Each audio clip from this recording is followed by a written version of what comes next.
ಸಮಯಸಾರ ಭಾಗ 80. ಸಮಯಸಾರ ಭಾಗ 80. ಶ್ರೀ ಋಷಭನಾಥರಿಂದ ವರ್ಧಮಾನರವರೆಗೆ 24 ತೀರ್ಥಂಕರರಿಗೆ ಜಯವಾಗಲಿ. ನನ್ನ ಸಮಸ್ತ ಗುರುಗಳಿಗೆ ಜಯವಾಗಲಿ. ಈಗ ನೀವು ಸಮಯಸಾರವನ್ನು 80ನೇ ಭಾಗದಲ್ಲಿ ಕೇಳ್ತಿದ್ದೀರಿ. 79 ಭಾಗಗಳು ಹಿಂದೆ ಮುಗಿದು ಹೋಗಿದ್ದಾವೆ. ಅವುಗಳನ್ನು ಕೇಳ್ಕೊಬರ್ರಿ. ನೇರವಾಗಿ ಇದನ್ನು ಕೇಳೋದ್ರಿಂದ ಏನು ಗೊತ್ತಾಗೋದಿಲ್ಲ. ಹಿಂದಿನ ಪ್ರಶ್ನೆಯ ಸಂಬಂಧಿ ಉತ್ತರಗಳು ಈಗ ನಡೀತಾ ಇದ್ದಾವೆ. ಆದ್ದರಿಂದ ಪ್ರಶ್ನೆ 1066. ಹಾಗಾದರೆ ಕೇವಲ ಜ್ಞಾನಕ್ಕಿಂತ ಮೊದಲೇ ಆತ್ಮನು ಜ್ಞಾತಾದೃಷ್ಟ ಹೇಗೆ ಇರಲು ಸಾಧ್ಯ?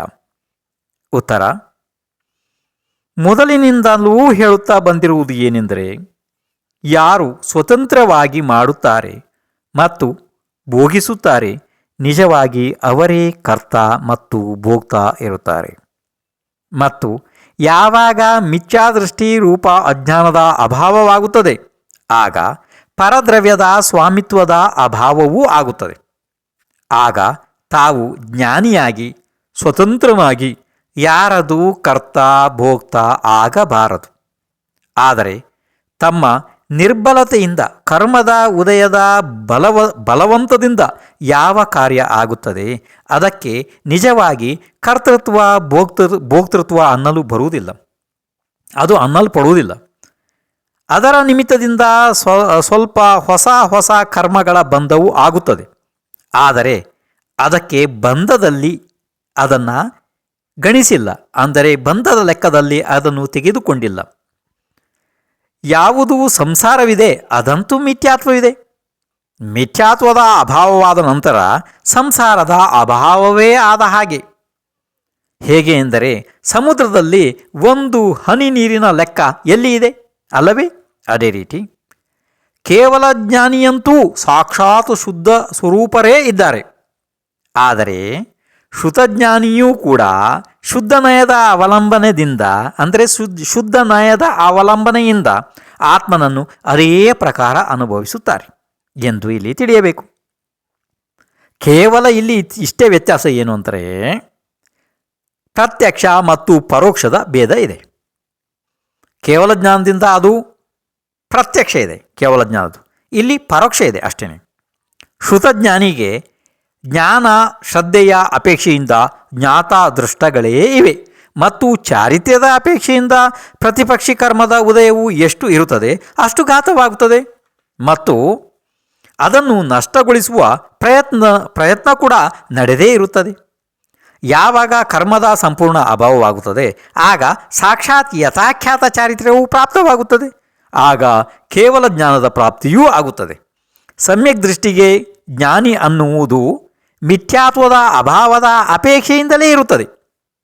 ಅಕಸ್ಮಾತ್ ಒಂದು ವೇಳೆ ಅಪೇಕ್ಷಾ ದೃಷ್ಟಿ ಇಡದೆ ಹೋದರೆ, ಜನಸಾಮಾನ್ಯದ ಅಪೇಕ್ಷೆಯಿಂದ ಎಲ್ಲ ಜೀವಗಳು ಜ್ಞಾನಿ ಇರುತ್ತವೆ. ಅಂದರೆ ಎಲ್ಲ ಜೀವಗಳಿಗೂ ಜ್ಞಾನ ಇದೆ ಅಲ್ವಾ? ವಿಶೇಷ ಅಪೇಕ್ಷೆಯಿಂದ ನೋಡಿದರೆ ಎಲ್ಲಿಯವರೆಗೆ ಸ್ವಲ್ಪ ಆದರೂ ಅಜ್ಞಾನ ಇರುತ್ತದೆ, ಅಲ್ಲಿಯವರೆಗೆ ಜ್ಞಾನಿ ಅನ್ನಲು ಬರುವುದಿಲ್ಲ. ಸಿದ್ಧಾಂತ ಗ್ರಂಥಗಳಲ್ಲಿ ಭಾವಗಳ ವರ್ಣನೆ ಮಾಡುತ್ತಾ ಇರುವಾಗ ಎಲ್ಲಿಯವರೆಗೆ ಕೇವಲ ಜ್ಞಾನವೂ ಉತ್ಪನ್ನ ಆಗುವುದಿಲ್ಲ, ಅಲ್ಲಿವರೆಗೆ, ಅಂದರೆ 12ನೇ ಗುಣಸ್ಥಾನದ ಅಂತ್ಯದವರೆಗೆ ಅಜ್ಞಾನ ಭಾವವೆಂದು ಹೇಳಿದೆ. ಆದ್ದರಿಂದ ಇಲ್ಲಿ ಯಾವ ಜ್ಞಾನಿ ಅಜ್ಞಾನಿಗಳನ್ನು ಹೇಳಿದೆ, ಅದು ಕೇವಲ ಸಮ್ಯಕ್ತ್ವ ಮತ್ತು ಮಿಥ್ಯಾತ್ವದ ಅಪೇಕ್ಷೆಯಿಂದಲೇ ಇಲ್ಲಿ ಹೇಳಿದೆ ಎಂದು ತಿಳಿದುಕೊಳ್ಳಬೇಕು ಅಷ್ಟೇ. ಇಲ್ಲಿ ಜ್ಞಾನಿ ಅಂದ ತಕ್ಷಣ ಕೇವಲ ಜ್ಞಾನಕ್ಕೆ ಹೋಗಬಾರದು, ಆ ಅರ್ಥದಲ್ಲಿ ಇದು ಇಲ್ಲ. ಅರ್ಥ ಆಯಿತು? ಇಷ್ಟನ್ನು ತಿಳ್ಕೊಂಡ್ರೆ ಸಾಮಾನ್ಯವಾಗಿ ನಿಮಗೆ ಸರಿಯಾಗಿ ಇದು ಗೊತ್ತಾಗ್ತದೆ. ಯಾಕೆಂತಂದರೆ ಇಷ್ಟೆಲ್ಲ ವಿಸ್ತಾರವಾದ ಉತ್ತರ ಯಾಕೆ ಬಂತು ಅಂದರೆ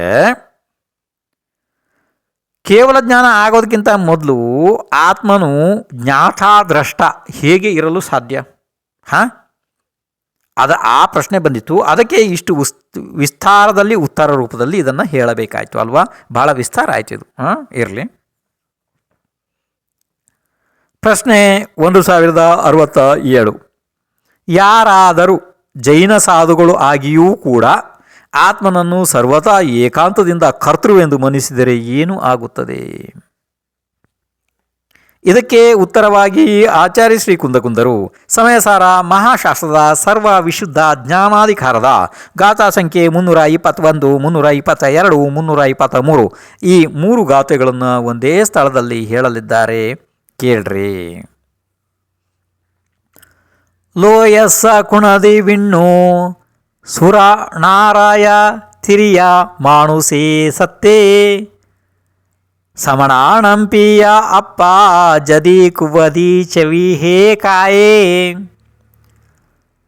ಲೋಯ ಸಮಣಾಣಮೇಯಂ ಸಿದ್ಧಾಂತಂ ಜೈನಾದಿಸದಿ ವಿಶೇಷೋ ಲೋಯಸ ಕುಣೈ ವಿಣ್ಣು ಸಮಣಾಣವಿ ಅಪ್ಪವೋ ಕುಣದೇ ಏವಂ ನಾ ಕೋವಿ ಏವಂ ನಾ ಕೋವಿ ಮೊಕ್ಕೋ ದಿಸ ಲೋಯ ಸಮಣಾಣ ಧೋಣ್ಣಂಪೆ ನಿಚ್ಚಂ ಕುವಂತಾಣಂ ಸದೇವ ಮಣುಯಾ ಸುರೇ ಲೋಯೇ. ಈಗ ಈ 3 ಗಾಥೆಗಳ ಅರ್ಥವನ್ನು ಹೇಳುತ್ತಾರೆ, ಕೇಳಿರಿ. ದೇವ ನಾರಕ ತಿರಿಯಂಚ ಮನುಷ್ಯ ಪ್ರಾಣಿಗಳಿಗೆ ಲೌಕಿಕ ಜನರ ಮತ ಅನುಸಾರ ವಿಷ್ಣು ಮಾಡುತ್ತಾನೆ. ಹೀಗೆ ವಿಚಾರ ಇದೆ. ಇದೇ ಪ್ರಕಾರ ಒಂದು ವೇಳೆ ಶ್ರಮಣರ ಮತದಲ್ಲಿಯೂ ಕೂಡ ಹೀಗೆ ಸ್ವೀಕರಿಸಿದರೆ ಷಟ್ಕಾಯಿಕ ಜೀವಗಳನ್ನು ಆತ್ಮನು ಮಾಡುತ್ತಾನೆ. ಆದರೆ ಲೋಕಗಳ ಮತ್ತು ಯತಿಗಳ ಒಂದೇ ಸಿದ್ಧಾಂತವು ನಿಶ್ಚಿತ ಆಯಿತಾದರೆ ಅಲ್ಲವೇ? ಹಾಗೆ ಆದರೆ ಅಂದರೆ ಶ್ರವಣರ ಮತದಲ್ಲಿಯೂ ಹೀಗೆ ಸ್ವೀಕರಿಸಿದರೆ ಷಟ್ಕಾಯಿಕ ಜೀವಗಳನ್ನು ಆತ್ಮ ಮಾಡುತ್ತಾನೆ. ಹಾಗೆ ಏನಾರು ಆದರೆ ಲೋಕಗಳ ಮತ್ತು ಯತಿಗಳ ಒಂದೇ ಸಿದ್ಧಾಂತವು ಸಿದ್ಧವಾಯಿತು ಅಲ್ಲವೇ? ಸ್ವಲ್ಪವೂ ವಿಶೇಷತ್ವ ಉಳಿಯುವುದಿಲ್ಲ. ಕಾರಣ ಲೋಕಗಳ ಮತದಲ್ಲಿ ಹೇಗೆ ವಿಷ್ಣು ಮಾಡುತ್ತಾನೆ ಅದೇ ಪ್ರಕಾರ ಶ್ರವಣರ ಮತದಲ್ಲಿಯೂ ಕೂಡ ಆತ್ಮನು ಮಾಡುತ್ತಾನೆ. ಹೀಗೆ ಕರ್ತೃತ್ವವನ್ನು ಸ್ವೀಕರಿಸಿದರೆ ಎರಡೂ ಸಮಾನವಾಗುತ್ತವೆ. ಹೀಗೆ ಲೋಕ ಮತ್ತು ಶ್ರವಣ ಈ ಎರಡರೊಳಗಡೆ ಯಾರೂ ಸಹ ಮೋಕ್ಷವಾದಂತೆ ಕಾಣಿಸುವುದಿಲ್ಲ. ಕಾರಣ ಯಾರು ದೇವ ಮನುಷ್ಯ ಅಸುರ ಸಹಿತ ಲೋಕಕ್ಕೆ ಸದೈವ ಎರಡನ್ನೂ ಮಾಡುತ್ತಾ ಪ್ರವರ್ತನ ಮಾಡುತ್ತಾರೆ ಅವರಿಗೆ ಮೋಕ್ಷವು ಹೇಗೆ ಆಗಲು ಸಾಧ್ಯ? ಆಗುವುದಿಲ್ಲ. ನನಗೆ ಅನಿಸುತ್ತೆ ಈ ವಿಷಯ ನಿಮಗೆ ಗೊತ್ತಾದ ಹಾಗೆ ನನಗೆ ಯಾಕೋ ಕಾಣ್ತಾ ಇಲ್ಲ. ಯಾಕೆಂದರೆ ಗಾತದ ನೇರವಾದ ಅರ್ಥವನ್ನು ಹೇಳಿದ್ದಿದೆ. ಈಗ ಇದನ್ನು ಮುಂದೆ ಪ್ರಶ್ನೆ ಉತ್ತರ ರೂಪದಲ್ಲಿ ಹೇಳಿದಾಗ ನಿಮಗೆ ಗೊತ್ತಾಗುತ್ತದೆ. ಪ್ರಶ್ನೆ 1068. ಗಾತ ಸಂಖ್ಯೆ 321, 322, 323ರ ಟೀಕೆಯ ಅರ್ಥವು ಏನು ಇದೆ? ಉತ್ತರ ಕೇಳ್ರಪ್ಪ. ಈಗ ನೋಡಿ, ಯಾವ ಮನುಷ್ಯನು ಆತ್ಮನನ್ನು ಕರ್ತೃ ಎಂದು ಸ್ವೀಕರಿಸುತ್ತಾನೆ ಆ ಮನುಷ್ಯನಿಗೆ ಹೇಳ್ತಾರೆ, ಅರ್ಥ ಆಗ್ತಿದೆಯಲ್ಲ? ಸ್ವಲ್ಪ ಸಮಾಧಾನವಾಗಿ ಕೇಳಿ. ಅಂದರೆ ಇಲ್ಲಿ ಒಂದು ಬೇರೆ ವಿಷಯ ಹೇಳ್ತೀನಿ ಕೇಳಿ ನಿಮಗೆ. ಈಗ ಯಾರಾದರೂ ಹೇಳ್ತಾರೆ ಅಂದರೆ ಸಾಮಾನ್ಯವಾಗಿ generator operator Duster means god ಅಂದರೆ ಉತ್ಪತ್ತಿ ಮಾಡುವವನು. ಏನು ಗಾಡ್ ಫುಲ್ ಫಾರ್ಮ್ ಒಂದ್ಸಲ ಕೇಳ್ರಿ. GOD ಗಾಡ್ ಇದೆಯಲ್ಲ, ನಿಮಗೆ ಗೊತ್ತಿದೆಯಲ್ಲ ಇದು? ಅಂದರೆ ಪ್ರಪಂಚ ಪ್ರಚಲಿತವಾದ ಒಂದು ವಿಷಯ ಇದು. GOD means god. ಅಂದರೆ G ಅಂದರೆ ಇಲ್ಲಿ ಜನರೇಟರ್, O ಅಂದರೆ ಆಪರೇಟರ್, D ಅಂದರೆ ಡಸ್ಟರ್. ಇದು 3 ಶಬ್ದಗಳು ಸೇರಿ GOD ಗಾಡ್ ಆಯಿತು. ಇದು ಲೋಕಾರೂಢಿಯ ಮಾತುಗಳು. ಇದನ್ನು ಖಂಡಿತ ಮಾಡುತ್ತಾ ಅಂದರೆ ನಿರಾಕರಿಸುತ್ತಾ ಆಚಾರ್ಯರಲ್ಲಿ ಎಷ್ಟು ಬೃಹತ್ವ ಭಯಂಕರ ಸಿದ್ಧಾಂತವನ್ನು ಕೊಡ್ತಾರೆ ಕೇಳ್ರಿ.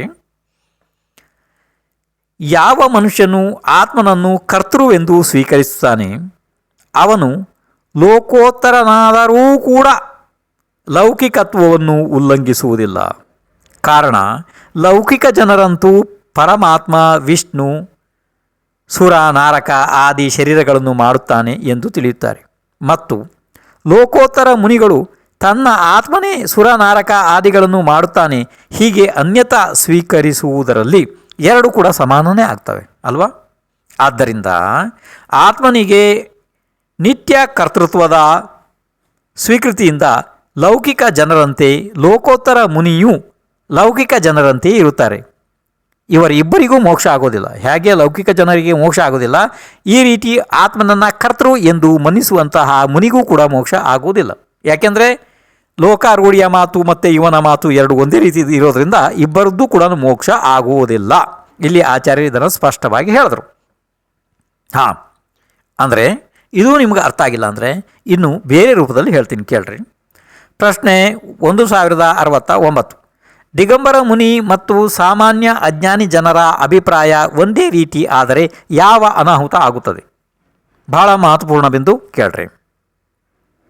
ಸ್ವಲ್ಪ ಗಮನ ಇಟ್ಟು ಕೇಳಬೇಕಾಗ್ತದೆ ನೀವು ಇದನ್ನ ನೋಡಿ. ಈಗ ಯಾರು ತನ್ನನ್ನು ಪರದ್ರವ್ಯದ ಕರ್ತ ಅನ್ನುತ್ತಾರೆ ಅವರು ಮುನಿಗಳು ಇದ್ದರೂ ಕೂಡ ಲೌಕಿಕ ಜನರಂತೆಯೇ ಇದ್ದಾರೆ. ಲೌಕಿಕ ಜನರು ಈಶ್ವರನಿಗೆ ಕರ್ತ ಅನ್ನುತ್ತಾರೆ ಮತ್ತು ಮುನಿಗಳು ತನ್ನ ಆತ್ಮನಿಗೆ ಕರ್ತ ಅನ್ನುತ್ತಾರೆ. ಹೀಗೆ ಎರಡು ಜನ ಕೂಡ ಸಮಾನರೇ ಆದರು. ಈಗ ಯಾವ ವ್ಯತ್ಯಾಸವೂ ಇಲ್ಲ. ಹೀಗೆ ಇರುವುದರಿಂದ ಯಾವ ಪ್ರಕಾರ ಲೌಕಿಕ ಜನರಿಗೆ ಮೋಕ್ಷ ಆಗುವುದಿಲ್ಲ, ಅದೇ ಪ್ರಕಾರ ದಿಗಂಬರ ಮುನಿಗಳಿಗೂ ಕೂಡ ಮೋಕ್ಷ ಆಗುವುದಿಲ್ಲ. ಯಾರು ಕರ್ತ ಆಗುತ್ತಾರೆ ಅವರು ಕಾರ್ಯದ ಫಲವನ್ನು ಭೋಗಿಸುತ್ತಾರೆ ಮತ್ತು ಯಾರು ಫಲವನ್ನು ಭೋಗಿಸುತ್ತಾರೆ ಅವರಿಗೆ ಮೋಕ್ಷವು ಹೇಗೆ ಪ್ರಾಪ್ತವಾದೀತು? ಅರ್ಥಾತ್ ಮೋಕ್ಷವಾಗಲು ಸಾಧ್ಯವೇ ಇಲ್ಲ. ಅಂದರೆ ಇಲ್ಲಿ ಆಚಾರ್ಯ ಭಗವಾನ್ ಏನು ಹೇಳ್ತಿದ್ದಾರೆ ಅಂತಂದರೆ, ದಿಗಂಬರ ಮುನಿ ಆಗಿಯೂ ಕೂಡ ವ್ಯಕ್ತಿ ಪರ ಅಂದರೆ ಹೊರಗಡೆ ಲೌಕಿಕ ಜನರಂತೆಯೇ ದೇವರು ಇದನ್ನು ಮಾಡುತ್ತಾನೆ, ದೇವರು ಶರೀರಗಳನ್ನು ಮಾಡುತ್ತಾನೆ, ದೇವರು ಪ್ರಕೃತಿಯನ್ನು ಮಾಡುತ್ತಾನೆ, ದೇವರು ಮಳೆ ಬರೆಸ್ತಾನೆ, ದೇವರು ಧನ ಸಂಪತ್ತಿಯನ್ನು ಕೊಡ್ತಾನೆ, ಈ ರೀತಿ ಯಾರು ಅಕಸ್ಮಾತ್ ಮನ್ನಿಸ್ತಾರೆ, ಅಕಸ್ಮಾತ್ ಅವರು ದಿಗಂಬರ ಮುನಿಯೇ ಆದರೂ ಕೂಡ ಶಾಸ್ತ್ರ ಓದಿ ಸಾಧನೆ ಮಾಡಿದರೂ ಕೂಡ ಅವರು ಮೋಕ್ಷಕ್ಕೆ ಹೋಗೋದಿಲ್ಲ. ಕಾರಣ ಏನು ಅಂದರೆ ಅದು ಅಲ್ಲಿ ಕರ್ತೃತ್ವ ಭೋಕ್ತೃತ್ವ ಅದು ನಿರಂತರ ಇರೋದು, ಅದು ಖಂಡಿತ ಆಗುವುದಿಲ್ಲ ಅಲ್ವಾ? ಯಾರಿಗೂ ಮೋಕ್ಷ ಆಗೋದಿಲ್ಲ. ಲೌಕಿಕ ಜನರಿಗಂತೂ ಹೇಗೂ ಮೋಕ್ಷ ಆಗೋದಿಲ್ಲ, ಅದು ನಿಮಗೆ ಗೊತ್ತಿದೆ. ಆ ದಿಗಂಬರ ಮುನಿ ಆದರೂ ಕೂಡ ಅವರಿಗೂ ಮೋಕ್ಷ ಆಗೋದಿಲ್ಲ. ಅಂದರೆ ಅಭಿಪ್ರಾಯ ಇದು ಮಿಥ್ಯ ಇದೆ, ಈ ರೀತಿ ಅಭಿಪ್ರಾಯ. ಪ್ರಶ್ನೆ 1070. ನಿಶ್ಚಯನಯದ ಅನುಸಾರ ಆತ್ಮನಿಗೆ ಕರ್ತೃ ಕರ್ಮ ಸಂಬಂಧ ಇರಬಹುದೇ? ಪ್ರಶ್ನೆ ಅರ್ಥ ಆಯ್ತಪ್ಪ? ಮೊದಲು ಪ್ರಶ್ನೆಯನ್ನು ಸರಿಯಾಗಿ ಕೇಳ್ಕೊಳ್ರಿ. ನಿಶ್ಚಯನಯದ ಅನುಸಾರವಾಗಿ ಆತ್ಮನಿಗೆ ಕರ್ತೃ ಕರ್ಮ ಸಂಬಂಧ ಇರಬಹುದೇ? ಇದು ಪ್ರಶ್ನೆ. ಅರ್ಥ ಆಯಿತು? ಈಗ ಹಾಗಾದರೆ ಉತ್ತರವನ್ನು ಕೇಳ್ರಪ್ಪ.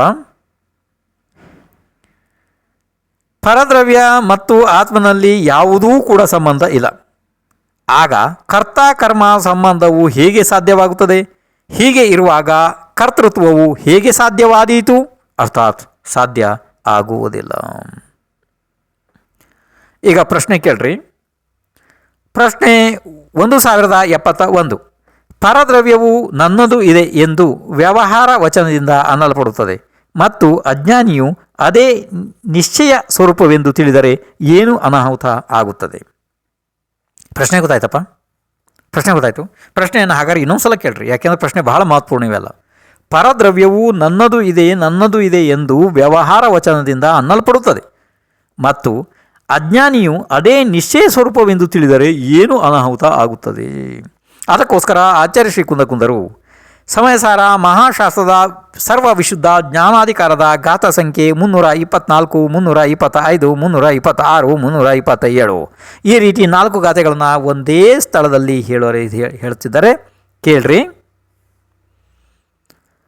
ವ್ಯವಹಾರ ವಾಸಿದೇನ ಧೂಪರಧೌವಂ ಮಮ ಬಣಂತಿ ಅವಿಧಿಯತ್ತ ಜಾಣಂತಿ ನಿಶ್ಚಯೇನ ದೂರ್ಣಾಯ ಮಹಾ ಪರಮಾಣು ಮಿಚ್ಚಮವಿ ಕಿಂಚಿ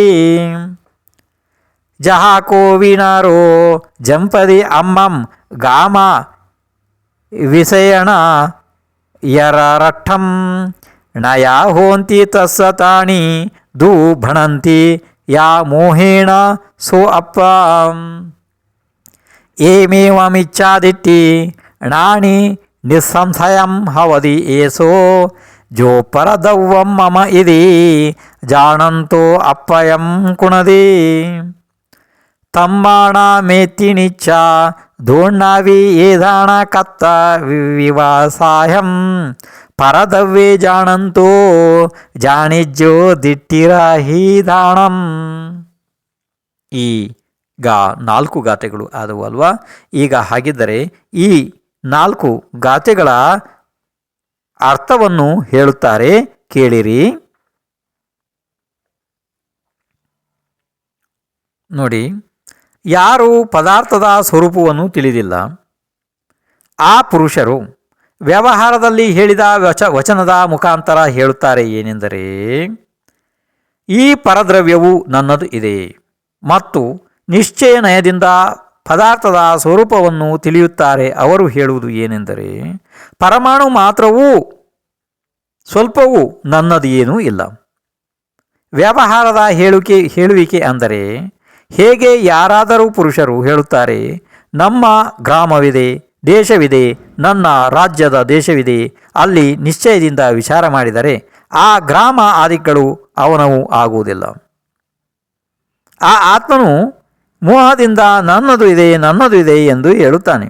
ಅದೇ ಪ್ರಕಾರ ಯಾವ ಜ್ಞಾನಿಯು ಪರದ್ರವ್ಯವು ಪರವಿದೆ ಎಂದು ತಿಳಿಯುತ್ತಲೂ ಕೂಡ ಪರದ್ರವ್ಯವು ನನ್ನದಿದೆ ಎಂದು ತನ್ನನ್ನು ಪರದ್ರವ್ಯ ರೂಪ ಮಾಡುತ್ತಾನೆ, ಅವನು ನಿಸ್ಸಂದೇಹವಾಗಿ ಮಿಥ್ಯಾದೃಷ್ಟಿಯೇ ಇದ್ದಾನೆ.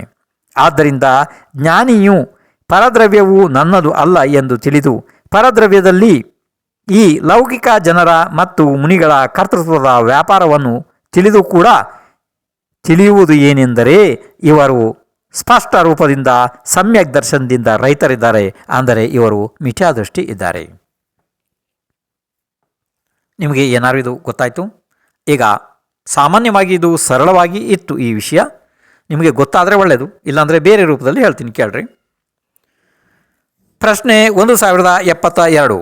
ಪರದ್ರವ್ಯದಲ್ಲಿ ಮಿಥ್ಯಾದೃಷ್ಟಿ ಮತ್ತು ಸಮ್ಯಕ್ ದೃಷ್ಟಿಗಳ ಅಭಿಪ್ರಾಯ ಹೇಗೆ ಇರುತ್ತದೆ? ಅರ್ಥ ಆಯ್ತಲ್ಲಪ್ಪ? ಗೊತ್ತಾಯ್ತದು?